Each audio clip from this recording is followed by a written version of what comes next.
Let's return to This Week in America. Here's your host, Rick Bratton. Welcome back, everybody, coast to coast. This Week in America.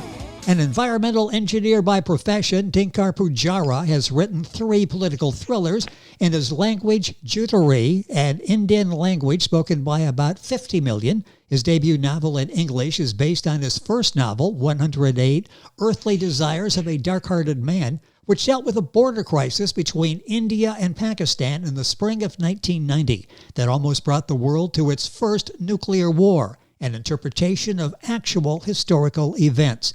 The events involved international leaders like Russian President Mikhail Gorbachev, U.S. President George H.W. Bush, and the leaders of India and Pakistan, along with spy agencies from 5 countries. There are comic elements as well as serious drama in this behind-the-scenes look at international intrigue. Dinkar, author of 108 Earthly Desires of a Dark-Hearted Man, but winner, by the way, of the prestigious Plume Award for Literary Excellence, is our guest on This Week in America. Dinkar, welcome to the program, sir. It's great to have you with us. Thank you. Thank you very much. What is the native language? I think I butchered that when I was talking about the native language where this first appeared. What is the Indian language that this was written in? Gujarati, where it's spoken by people in state of Gujarat in India. This is also the state where Mahatma Gandhi was born, and the current Prime Minister is also a Gujarati. And Indira Gandhi, the third Prime Minister, also was married to a person in Gujarat. So people in this country, for instance, are familiar with these Gujaratis. You know, when you see them, you are driving in small hotel motels like 25 units, 30 units. They own them. 80% of motels are owned by them. And then you run into some Dunkin' Donuts. More than 80% are owned by them. But there are business entrepreneurs. Well, I wanted to get that right, and I didn't think I did. So thank you for correcting that, and thank you for giving some information. We've learned something, and the program is just getting started. So I thank you for that. I love the story you tell in 108 Earthly Desires of a Dark-Hearted Man, an award-winning book that we're talking about on the program today. What inspired you to write this historical novel? Where did this idea come from? Okay, I have been reading the New Yorker magazine, for over 30 years, 40 years actually. And in 1994, there was an article written by the Pulitzer Prize-winning investigating reporter, Mr. Seymour Hersh. He wrote an article about a border crisis between India and Pakistan in spring of 1994. It appeared in New Yorker in April of 1994. I read it and I made a decision that I'm going to do something about it.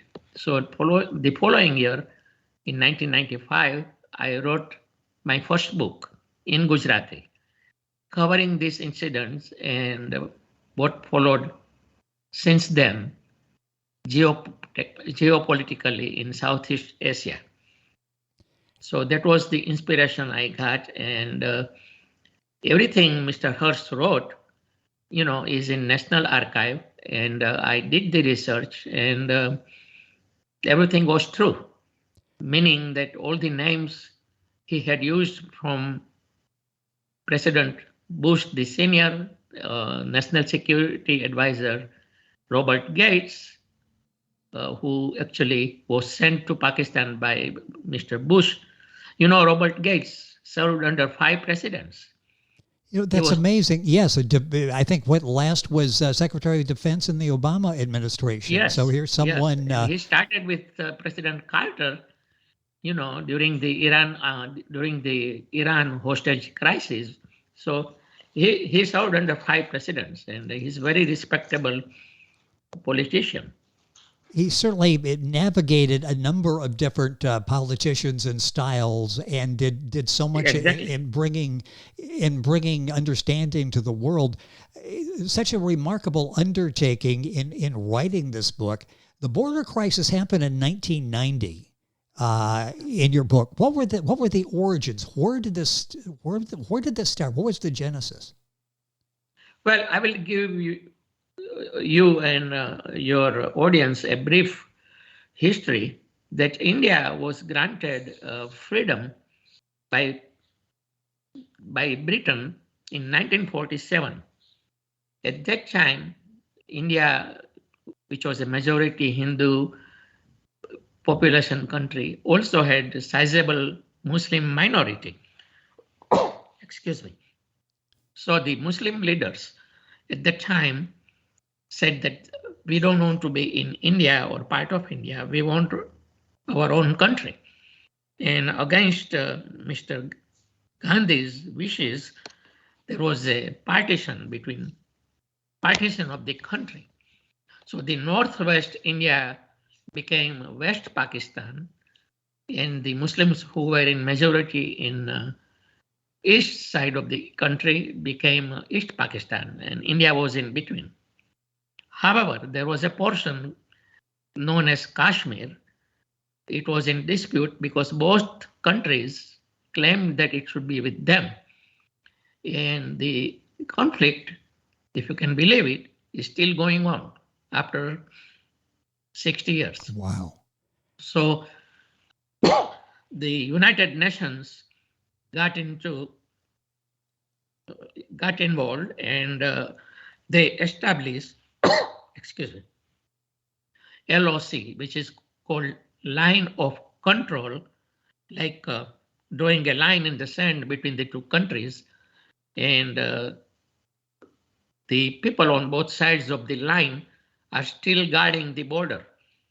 And in last 60 years, there were 3 wars between the countries. One in 1948, same issue, Kashmir, which India won. Then there was a second war in 1965 that was also won by India. And the third war in 1971, which again India won, but this time they decided to take care of it once and for all. So East Pakistan was given freedom by force. India helped them, and it became Bangladesh. Today's Bangladesh. So the leaders and rulers of Pakistan, most of them were dictators anyway, could not digest it. So they had terrorist organizations trying to control the Pakistan controlled Kashmir. However, they always, almost regularly, sometimes daily, crossed the line of control and started having, started killing innocent Kashmiri citizens. So in 1990, finally, India said that enough is enough. So India gave 96-hour ultimatum to Pakistan to dismantle all those terrorist camps and put them in prison or take the camps away. And it was serious because the world, Britain, France, Germany, America, Russia, all of them were kind of used to these two countries fighting with each other. However, it was different this time because there was a rumor going on that Pakistan had already developed nuclear weapons. Now, at that time, there was a so-called club of 6 countries which possessed nuclear bombs. Yes. America, China, Russia, France, and Britain, and the last member was India. But Pakistan was not included, even though there were reports by CIA and Mossad and that they were on the verge of having developed the bomb, or they already had it. So this ultimatum, are you there? Yes. Yeah, this ultimatum was taken very seriously by President Bush the senior, uh, who knew that Pakistan had something, because what had happened is that there was a Senator Pressler from South Dakota who had introduced and passed a bill in Congress that the administration had to certify to Congress every year that the help given to Pakistan, that will not be used for any purpose of developing nuclear weapons. And from Reagan to Bush, every year the certificate was given. The certificate was falsified by the administrations. And that's how, with American money and German technology, Pakistan was able to develop a nuclear program. You know, it's so fascinating. Yes, President Bush knew that. Almost all the leaders in the world had a feeling, but nobody was ready to accept it, because if they did that, then the Republican administrations, Mr. Reagan's and Mr. Bush, would be blamed by Democrats that what have you created? So what Bush did was he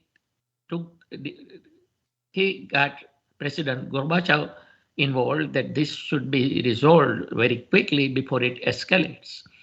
So Mr. Bush sent Robert Gates and a team of spies and sent a letter to both leaders, President Khan of Pakistan and Prime Minister Singh of India. Mr. Singh was a caretaker Prime Minister of India.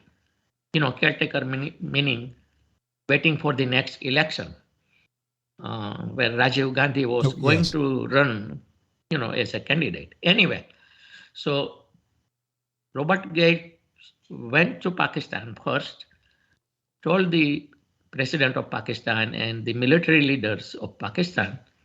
Incidentally, Pakistan, ever since it was established, was always run by military and dictators.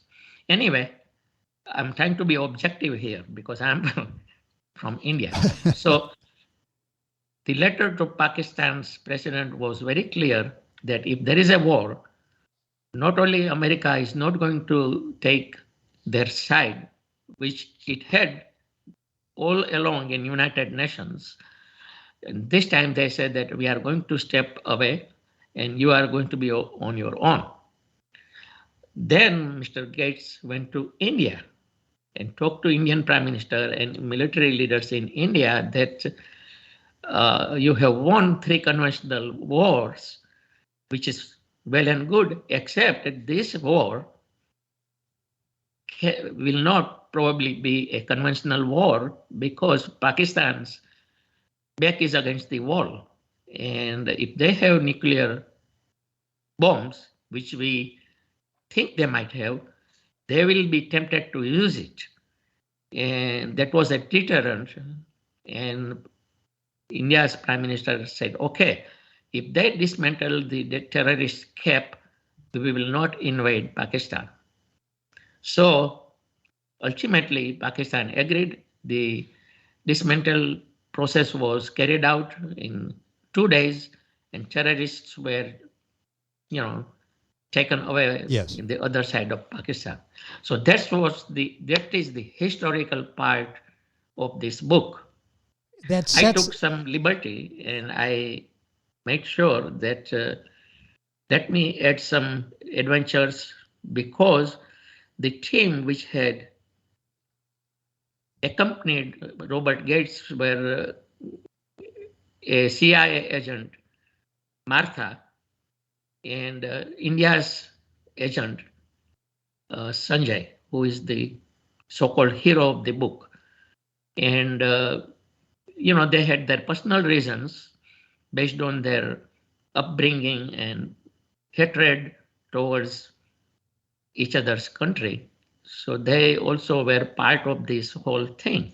So even after the crisis was solved, Indian agent, an Indian agency, which is RAW, which means research oriented word is equivalent to CIA, and Mossad was also part of it, because Mossad, the last thing Israel wanted was a so-called Muslim bomb or Islamic bomb. And they were not afraid, or they were not really in love with India as such, but they were trying to protect themselves because they knew that, considering Pakistan's internal situation, if they have a bomb, it could go in wrong hands. Yes. And it could be sold to Middle Eastern countries, which were sold to destroy Israel. So what I'm making them do in the book is try to sabotage the nuclear activities in Pakistan.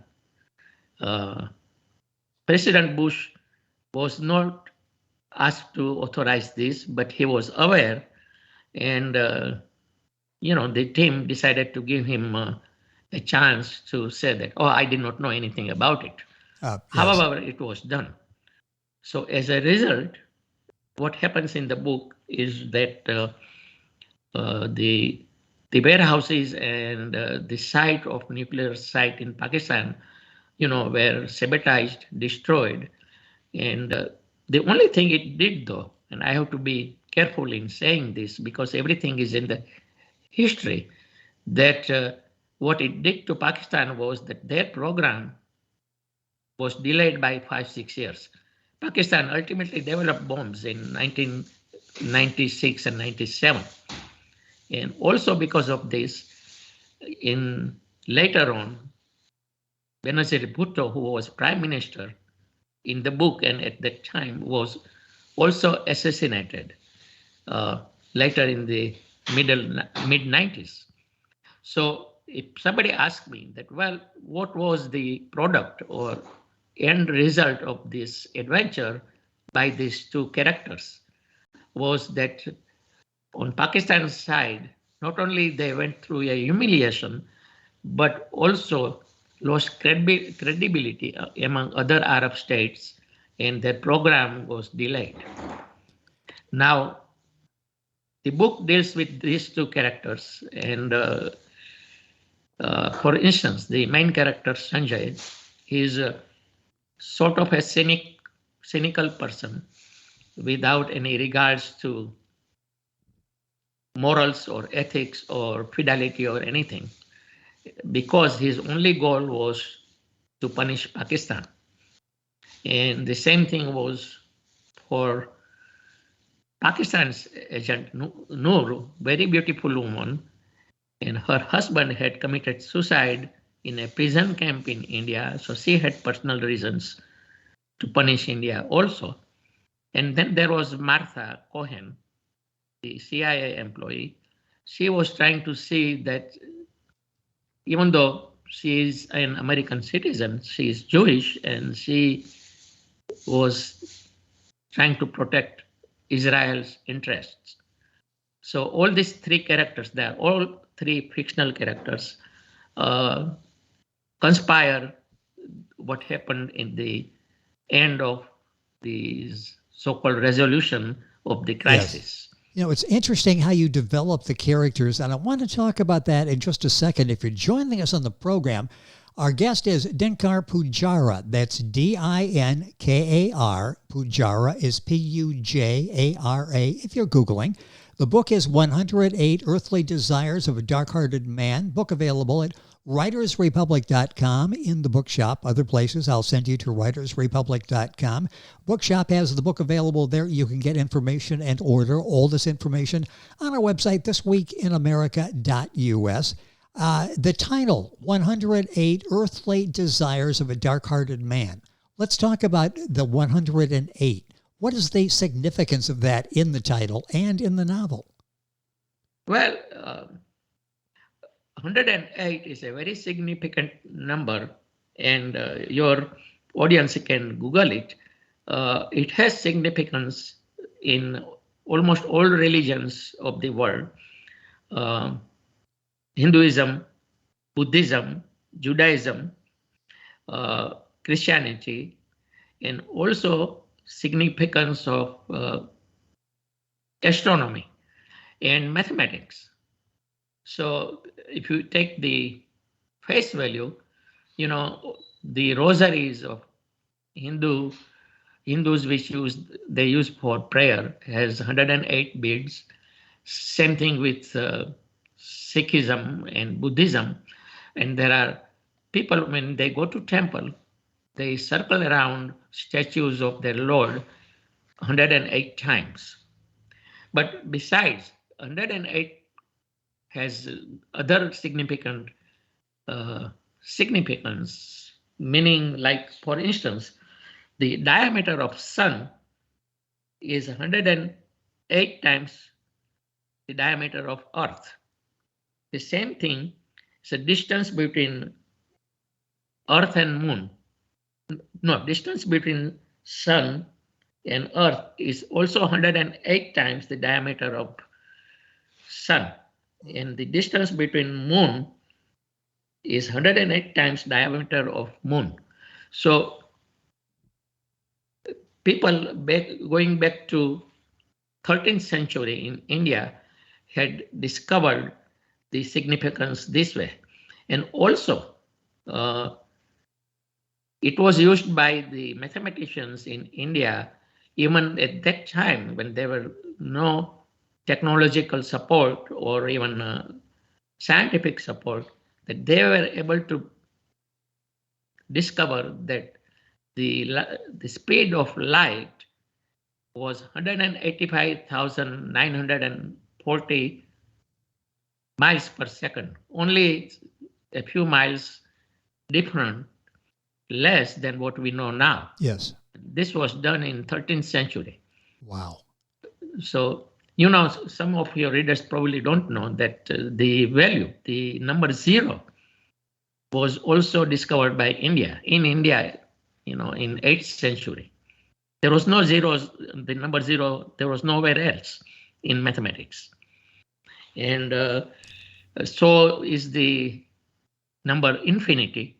And there are many mathematical things. However, the 108 desires of a dark-hearted man are not necessarily moral or good desires. And that's why I said they are desires of a dark-hearted man, meaning that the person is a human and he is not a noble citizen, and he has had this desire to be like Lord Krishna, who had 108 mistresses.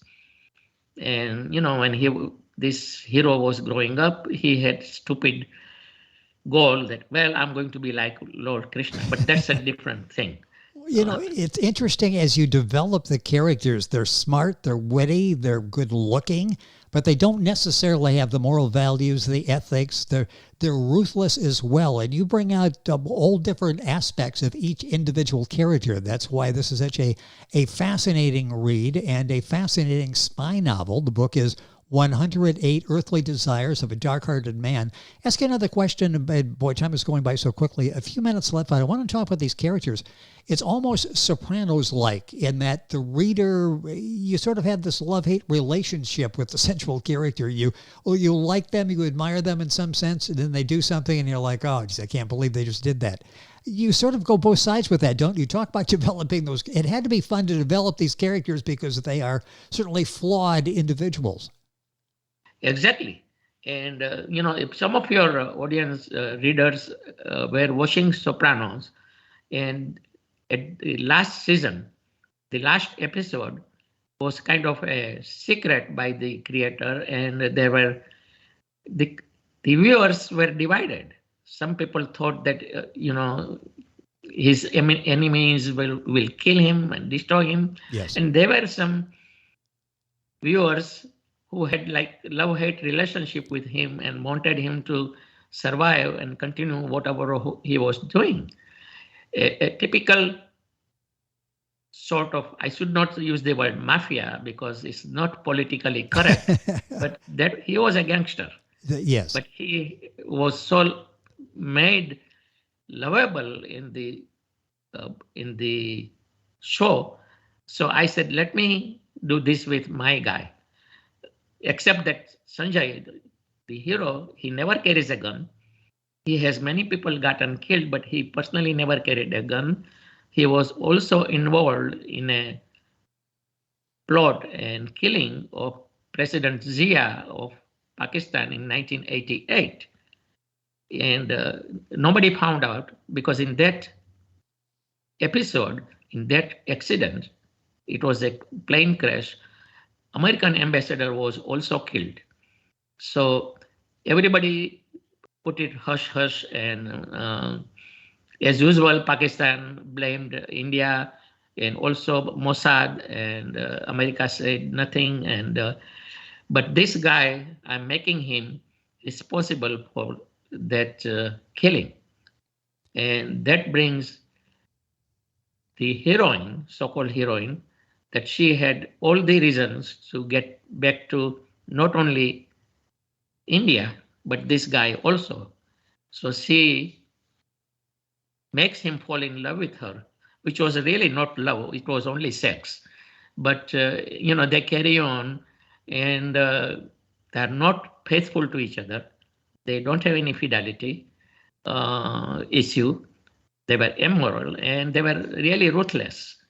So I don't know whether this guy can be compared with James Bond character or Tony Sopranos, but he's somewhere in between. Well, yeah, at times both. I mean, that's where you go as a reader. You're like, okay, he's gone too far now, and then it's like, but I still like the guy. You've done such an excellent job of developing these characters with flaws. It's you have to pay attention because suddenly your mood changes as you're reading about the particular characters. A minute or so left in the program. The book we're talking about is 108 Earthly Desires of a Dark-Hearted Man, based on historical events, but it's a spy novel. It's going to hold your attention throughout. In fact, it will not allow your attention to wander. So you'll be reading more chapters at night than you planned on when you sit down to read the book. Just in wrapping up it, Dinkar Pujara is the author. That's Dinkar Pujara. I'll spell that so for Googling you'll find it. Book available at writersrepublic.com or the bookshop, the usual places as well. Dinkar, did the events in the novel, when you look back at it now, change the geopolitical situation in Southeast Asia, do you think? Did it have lasting impact? Very much so. Because during that time, all the Arab countries, whose main goal was to get rid of Israel from the map of the world, were counting on Pakistan's ability, technology, and they were indirectly supplying money and, also schools throughout the world. They were hoping that Pakistan succeeds, and ultimately there even could be a so-called briefcase bomb where terrorists can carry in cities like New York and Los Angeles and London. And they were quite disappointed. And the whole incident took their program and Pakistan's program almost a decade late. Now, by that time, India was economically growing, and what you learned and your readers learned in Sunday's church school or everywhere, that India, people are starving, they don't eat beef, blah, blah, blah. It was rapidly changing. So if you look at India now, which is number 6 in the world economic power, after America, China, Japan, Germany, it's India before France and Britain. Oh, yes. And they have their own space program, and they have a very powerful defense program also, where now America likes it because they want a buffer between them and China. And so this is what all changed because of that single incident, I believe. I hope history will note it, except that I personally, wanted to kind of have fun with the characters. So as I told you, that if this were to make Hollywood makes a movie about this, it probably will get an R rating. Well, I was just going to say as we conclude here, this would make a great motion picture. You've got historical facts there. Many of these facts we really didn't know. It's part of history that sort of got brushed over, at least in my education. You a little bit about it, didn't focus on it. It's so fascinating to get that backstory along with these characters that you developed in telling the story. It is a remarkable spy story, a spy that doesn't carry a gun. You've got all the elements there in the book. It's 108 Earthly Desires of a Dark-Hearted Man. Dinkar Pujara is our guest. Are you working on another book? You were a very talented writer. Are you working on something else?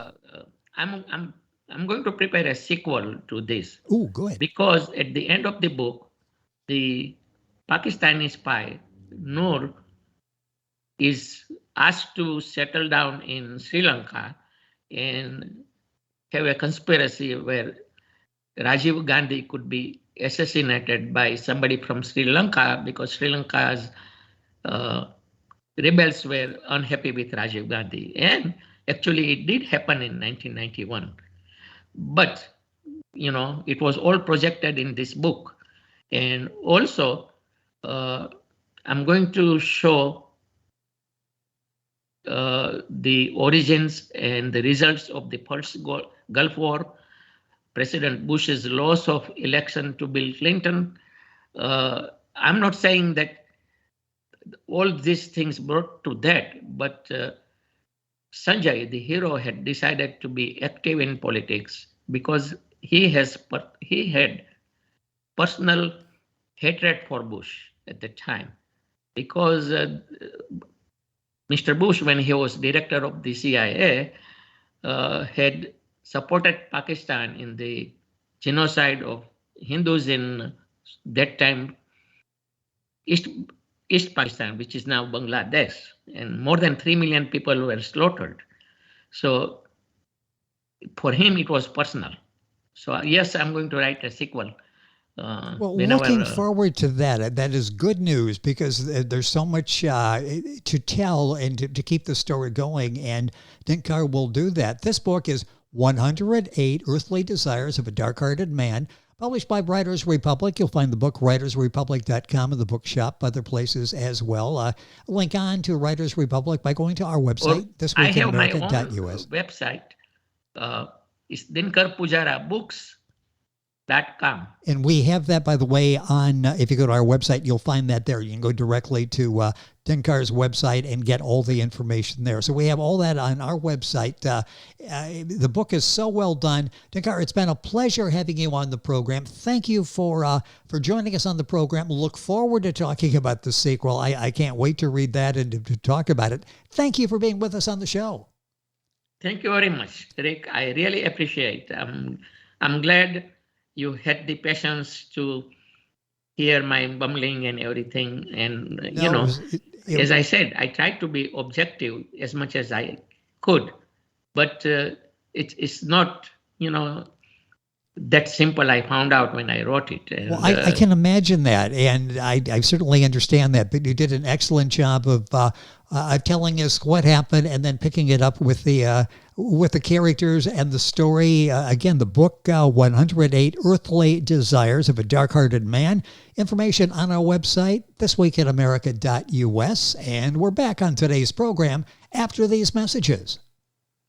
This Week in America is online. You can visit our website, thisweekinamerica.us. Scott Pinkerton, Associate Producer of This Week in America. Jay Anderson, Segment Producer. Ben Watson, Webmaster. Otto Bechet, Director of Engineering and TV Production. This Week in America produced and is a trademark of Blue Funk Broadcasting, LLC.